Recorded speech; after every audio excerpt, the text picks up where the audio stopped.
Georgetown. Oh, it's great. It's another beautiful day in South Carolina. It's good to see all of you out. Mayor, you have an amazing town. Thank you for welcoming us. Thank you for taking care of it, and thank you for leading so strong. We are very grateful to you. Thank you very much. And let me tell you, when I say Scarlett Wilson, that we grow them strong in South Carolina, Scarlett's a perfect example of that. When I was governor, I don't know that we could have had tougher cases for her than she had to deal with. But she never flinched, and she stayed true, and she's a good protector for all of us. And so help me give it up for Scarlett Wilson. So it's great to see all of you as we head into what is the last day of early voting and then election on Saturday. And it makes me think of all the things that we did together. You know, when I came in as governor, it was a tough time. We had 11% unemployment. We had thousands of people on welfare. And South Carolina was the butt of the jokes. And what did we do? We rallied. We hunkered down, and we got to work. And by the time I left, we were building planes with Boeing. We were building more BMWs than any place in the world. We brought in Mercedes-Benz. We brought in Volvo, 5 international tire companies. They were referring to us as the beast of the Southeast. We moved that unemployment rate from 11% down to 4%. We announced jobs in every county in the state. We passed tort reform. We passed pension reform. We cut taxes on small businesses. We took care of our veterans. We built up our coffers. We paid down our debt, and we acknowledged some truths. We said if you have to show picture ID to buy Sudafed, you have to show picture ID to get on a plane, you should have to show picture ID to protect the integrity of the election process. We passed voter ID in South Carolina. We passed the toughest illegal immigration law in the country. President Obama sued us over it, and we won. And we held our elected officials accountable. We made them start showing their votes on the record instead of hiding them behind closed doors. We made them start showing us their income so that you could see who was paying them. We vetoed $500 million of their pet projects because that's not where taxpayer dollars needed to go. And by the time I left being governor, we were named the friendliest state in the country, the one I love, the most patriotic state in the country. And don't blame me for this one, the #2 state in the country people were moving to. And now I'm running for president, and you see how tough things are. Everything is chaos, everything is noise, everything is exhausting, right? We are $34 trillion in debt. We're having to borrow money just to make our interest payments. China owns some of that debt. And for the first time, we're paying more money in interest payments than we are on our defense budget. Guess who's paying attention to that? Russia, China, and Iran. And I would love to tell you that Joe Biden did that to us. But I've always spoken to you in hard truths, and I'm going to do that with you today. Our Republicans did that to us too. Donald Trump put us $8 trillion in debt in just 4 years. They passed that $2.2 trillion COVID stimulus bill with no accountability that expanded welfare, that has now left us with 80 million Americans on Medicaid, 42 million Americans on food stamps. And did Republicans try and make it right? Nope. They doubled down and opened up pet projects and earmarks for the first time in 10 years, passing through 7,000 of them last year.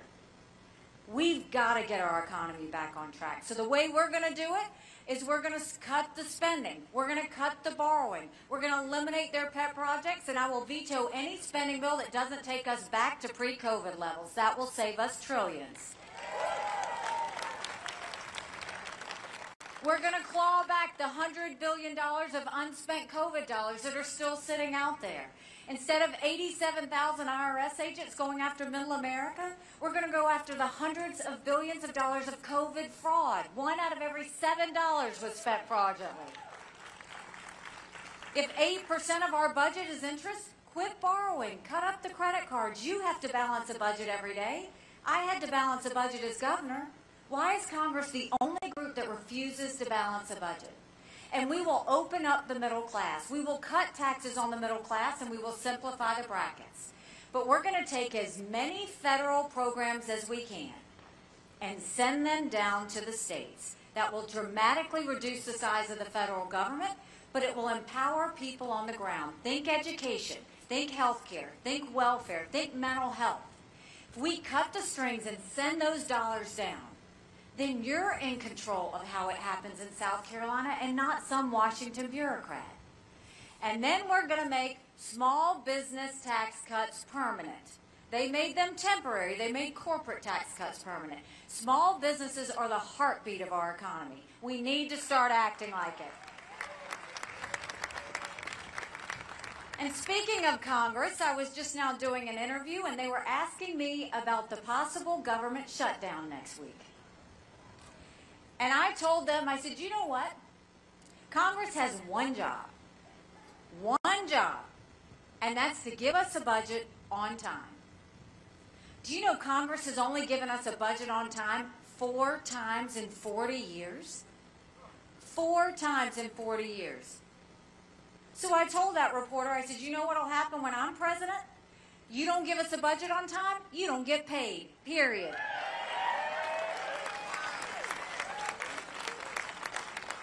Don't you think it's finally time we have term limits in Washington, D.C.? Don't you think we need to have mental competency tests for anyone over the age of 75? Now, let me say this. I'm not being disrespectful when I say that. We all know 75-year-olds who can run circles around us. And then we know Joe Biden. Congress has become the most privileged nursing home in the country. This is nothing to play with. These are people making decisions on the future of our economy. These are people making decisions on our national security. We need to know they're at the top of their game. And then let's talk about the border. I can't even believe this would happen in the United States of America. 9 million illegal immigrants have come to that border. We had more fentanyl cross the border last year that would kill every single American. Number 1 cause of death for adults 18 to 45, fentanyl. And don't think for a second China doesn't know what they're doing when they send it over. So what I think we should do is take what we did in South Carolina and we should go national with it. We should do a national E-Verify program so that every business has to prove that the people they hire are in this country legally. We need to defund sanctuary cities once and for all. No more safe havens in America. We need to put 25,000 Border Patrol and ICE agents on the ground and let them do their job. We need to go to the Remain in Mexico policy so that no one even steps foot on U.S. soil. And instead of catch and release, we need to go to catch and deport. That is what will stop what's happening on the border. But look at what happened last week. Last week, Congress has a border bill. Now, part of that bill strengthened asylum laws. We must strengthen asylum laws. 3 million illegal immigrants came through the border under the Trump administration watch because our asylum laws weren't strong enough.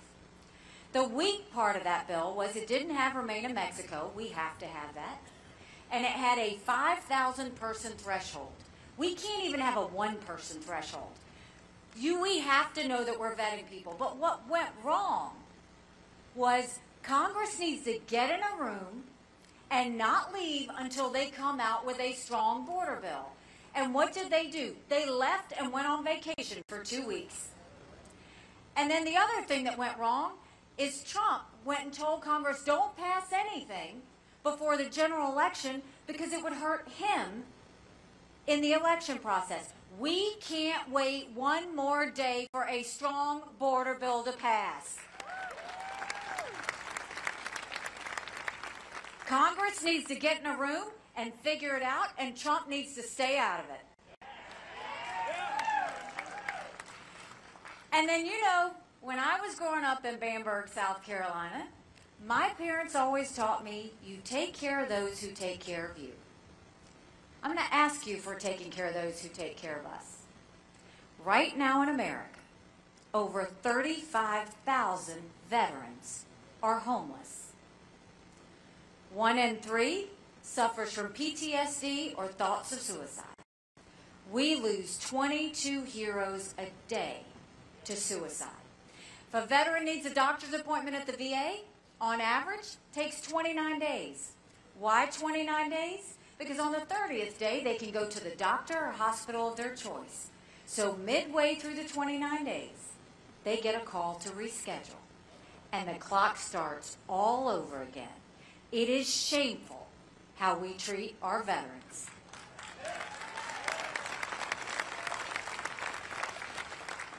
Now, I'm the proud wife of a combat veteran who served in Afghanistan. And when Michael came back home to us, that was a lot of prayers answered. But that was the easy part. When we got home, life got hard.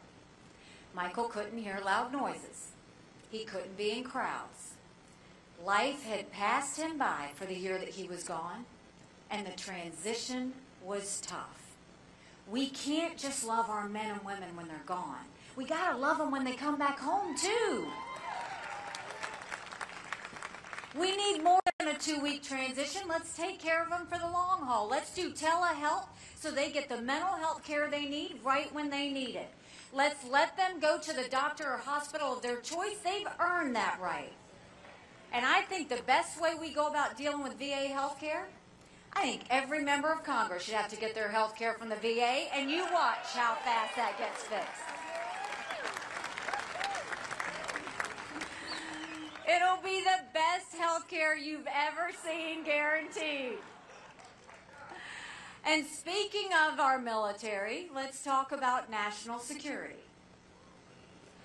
The world is on fire, literally. You've got a war in Europe. You've got a war in the Middle East. You've got North Korea testing intercontinental ballistic missiles capable of hitting the U.S.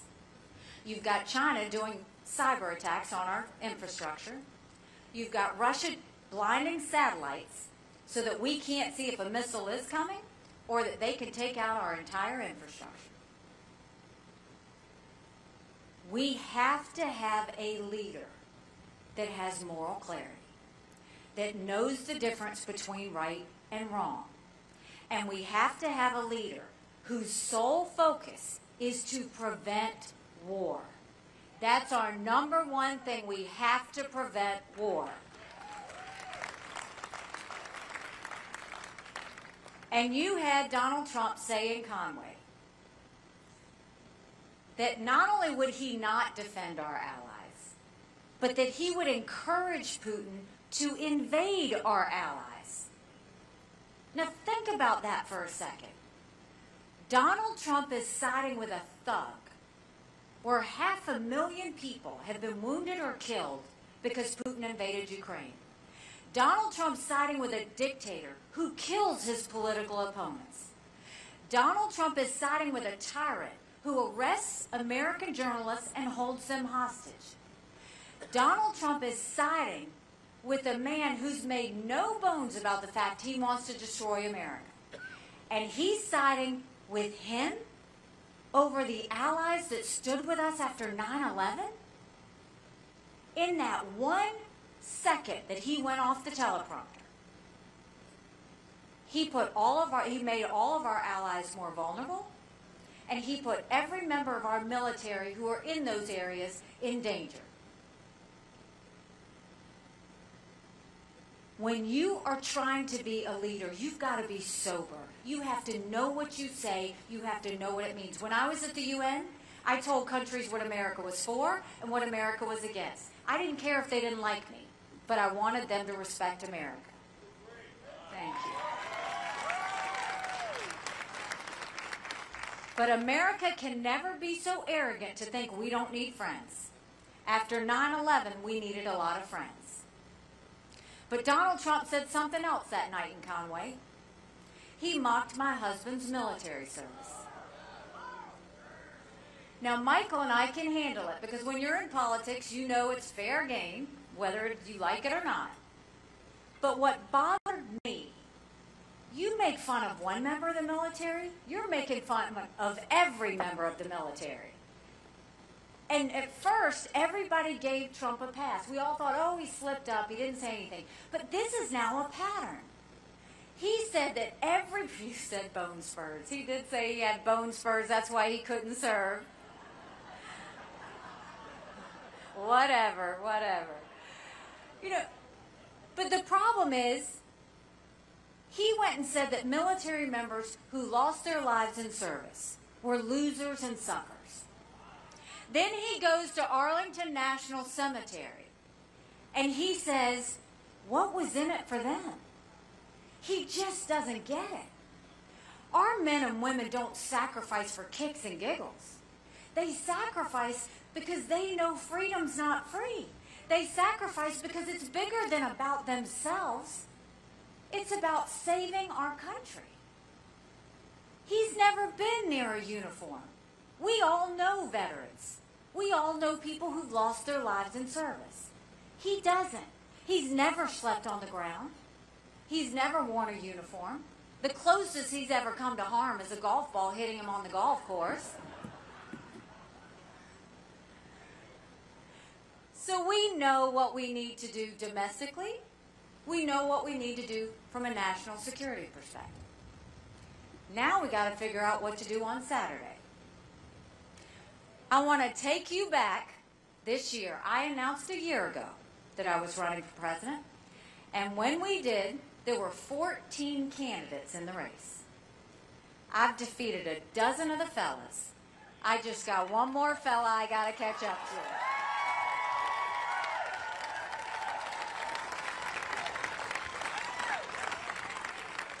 They said we wouldn't make it to Iowa, and I came within 1% of second place. Then they said on the day of the New Hampshire elections that we were going to lose by 30, and we got 43% of the vote. And on election night in New Hampshire, Donald Trump became unhinged. If any of you saw it, he threw a temper tantrum on stage. He went on about revenge. And my dress. The next day, he said anybody that supports her is barred permanently from MAGA. Now think about that. If you're running for President of the United States, you're trying to bring as many people to you, not push people out of your club.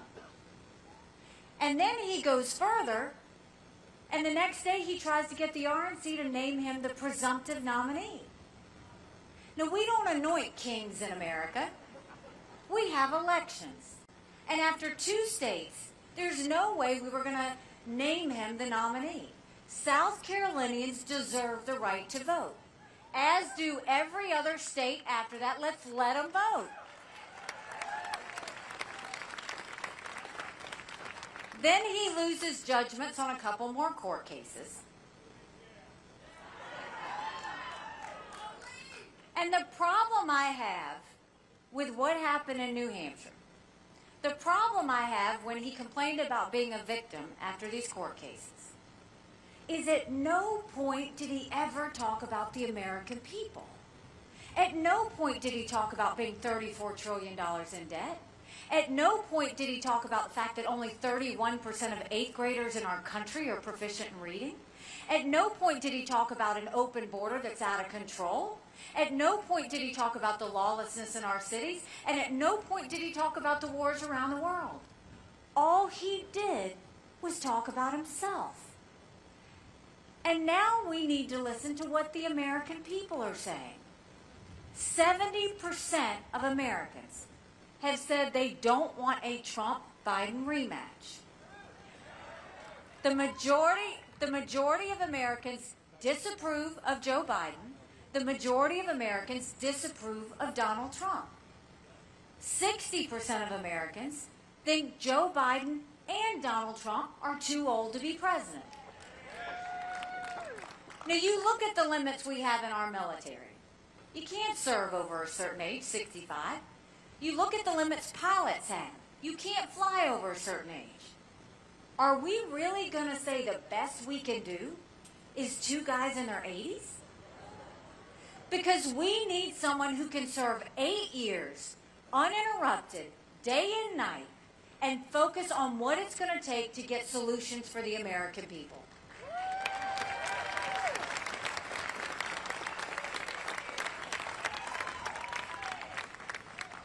And then the next thing is, we all want to see a change in our country, right? We all want to see an improvement in our country. Well, guess what? We can't change our country if we don't win.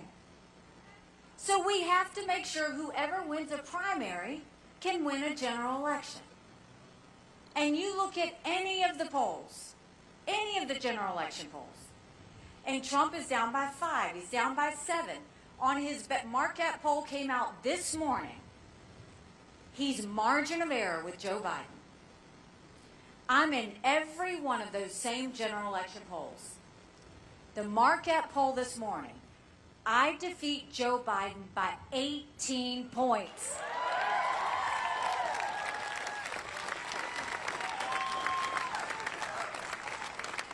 If we do that, that's bigger than the presidency. That's House, that's Senate, that's governorships, that's school boards. That's really turning our country around. But you win by double digits going into D.C., guess what?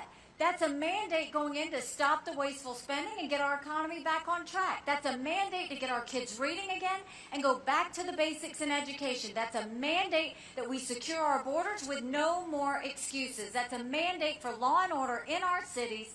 And that's a mandate for a strong America that prevents wars that we can be proud of. Don't you want that?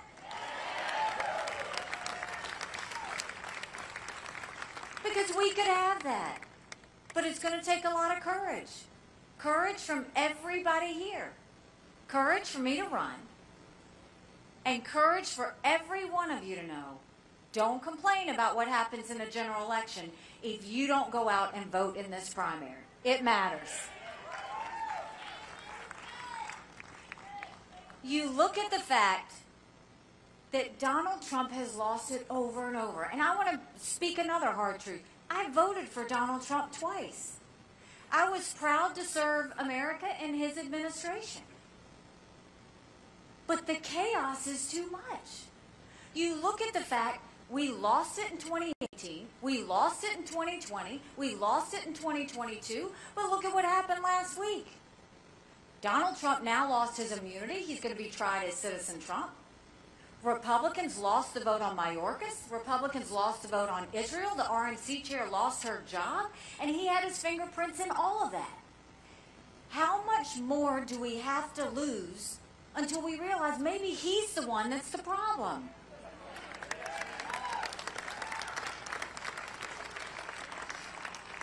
And I turned on the TV the other day, and I saw he was running commercials against me. And everything he's saying is a lie. I saw in the commercials he said I wanted open borders. And then he said I wanted to raise taxes. And then he sent out text messages to everybody saying that I wanted to cut Social Security. None of that is true. But I thought, you know what? If he's going to lie about me, I'm going to tell the truth about him. We should be asking Donald Trump why he proposed a 25-cent per gallon gas tax increase when he was president. We should be asking Donald Trump why he now wants to put a tax increase on every single American family by putting tariffs on all products from baby strollers to appliances. it will cost us over $2,800 more per year. We should ask Donald Trump why he spent $50 million of his campaign contributions on his personal court cases. We should ask Donald Trump, why is he saying he's not going to do anything with Social Security while he's president, knowing that when he leaves, every one of us will get a 24% cut in our benefits? We should be asking him those questions. I would be, but he wouldn't debate me. But more than that, remember why we're doing all of this. Why does it matter? 7 months ago, I dropped my husband Michael off at 4 a.m. for another year-long deployment. And I watched him and 230 soldiers pick up their 2 duffel bags of belongings to go to a country they'd never been, all in the name of protecting America. They're willing to sacrifice their lives and their families because they still believe in this amazing experiment that is America. So if they're willing to sacrifice for us there, shouldn't we be willing to fight for America here? Because we have a country to save. But in order to save her, we've got to do the hard work. And I'm not doing this for me. First they wanted to say that I wanted to be vice president. I think I've pretty much proven that is not what I'm trying to do. Then they were talking about my political future. I don't care about a political future. If I did, I would have been out by now. I'm doing this for my kids. I'm doing this for your kids and your grandkids. Look at what they've been through. They went through COVID. Now they're dealing with the fact they see all this debt. They don't know if that's going to burden them. They don't know how they're ever going to afford a home. They don't know how they're going to get a job. They don't know if money's going to make ends meet. And they worry and are fearful that we're going to have a war. And then we want to ask why there's so much anxiety, stress, and depression? It is not normal under Joe Biden that you have a completely open border and allow illegal immigrants to come in and you don't stop them. It is not normal for Joe Biden to sit there and care more about gender pronouns than reading or math in school.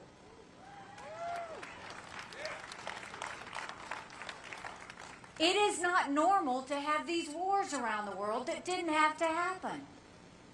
But under Donald Trump, it's not normal to mock members of the military. It's not normal to pay campaign contributions towards personal court cases. It's not normal to side with a thug over the allies who've worked to protect us. None of this is normal. And that's what we need to have back. Our kids deserve to know what normal feels like again.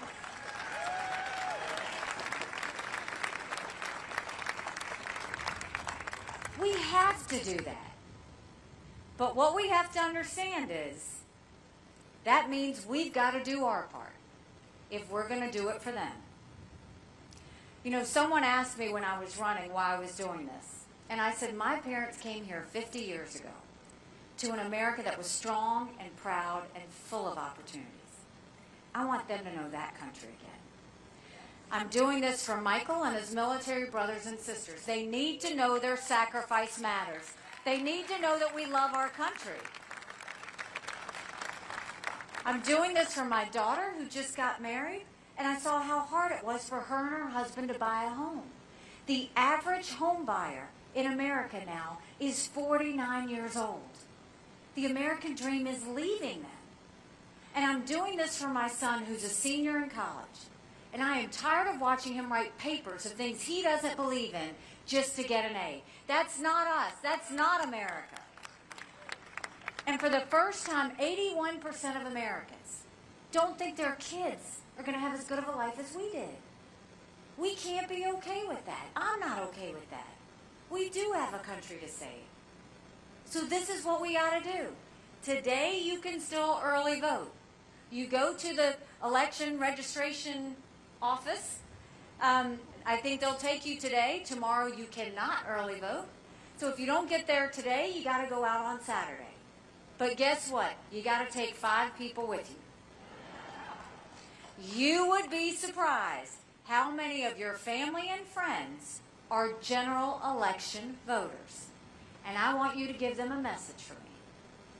In a general election, we're given a choice. In a primary, we make our choice.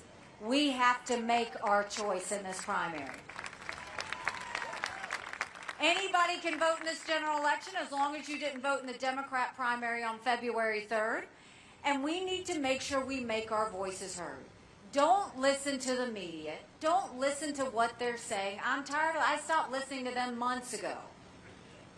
Listen to your friends and your family. Listen to your neighbors. Listen to everybody who's begging to get our country back on track. Because our voices are a lot louder than their voices.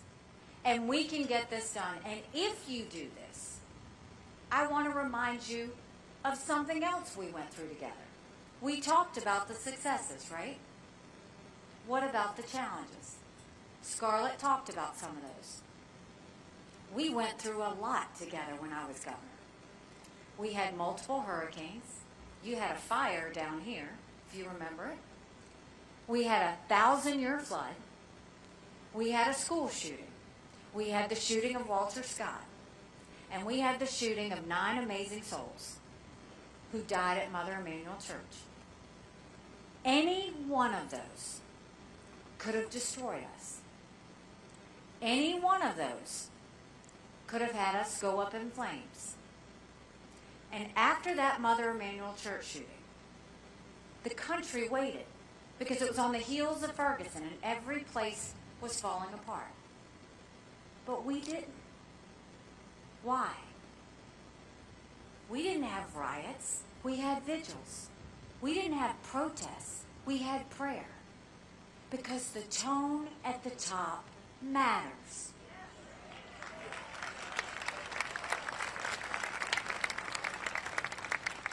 I didn't judge either side in those cases. I didn't say who was right or who was wrong or who was good or who was bad. That's not what a leader's supposed to do. What a leader is supposed to do is bring out the best in people so that they see a way forward. We did that together. We can do that again in America. So I'll make this promise to you, just like I did when you voted for me for governor twice.